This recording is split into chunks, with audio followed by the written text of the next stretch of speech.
Magandang gabi po sa inyo lahat. Narito na po ang resulta ng 9 PM draw ngayong March 20, 2026, araw po ng Biyernes. Kung bago ka pa lang sa aking channel, pwede kang mag-like, share, at subscribe para updated kayo sa mga PCSO lottery results araw-araw. At paki-comment na rin po kung saang lugar kayo nanonood para malaman po natin kung hanggang saang lugar nakakarating ang ating video. Okay, simulan na po natin.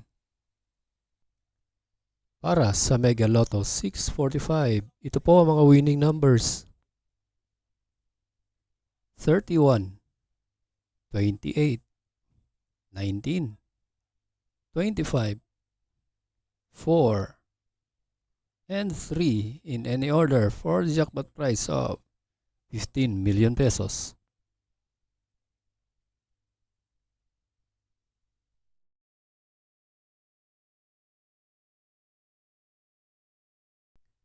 Para sa Ultra Lotto 658, ito po ang mga winning numbers.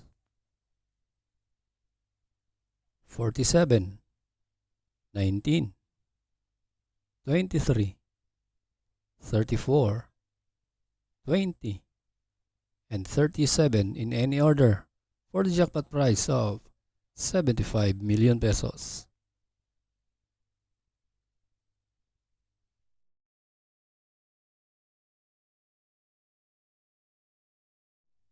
Para sa 4D Lotto ngayong 9 PM draw, ito po ang mga winning numbers.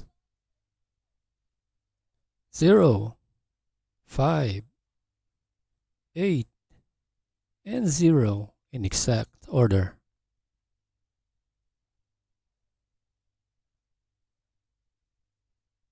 Para sa 3D Lotto ngayong 9 PM draw, ito po ang mga winning numbers.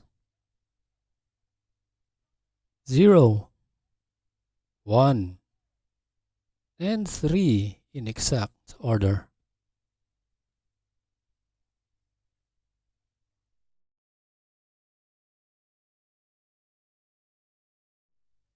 At para sa 2D Lotto ngayong 9 PM draw, ito po ang mga winning numbers. 24 and 9 in exact order.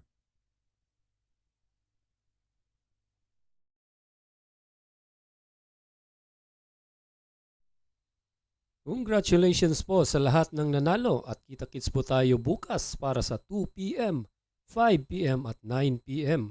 Maraming salamat po sa panunood. God bless us all.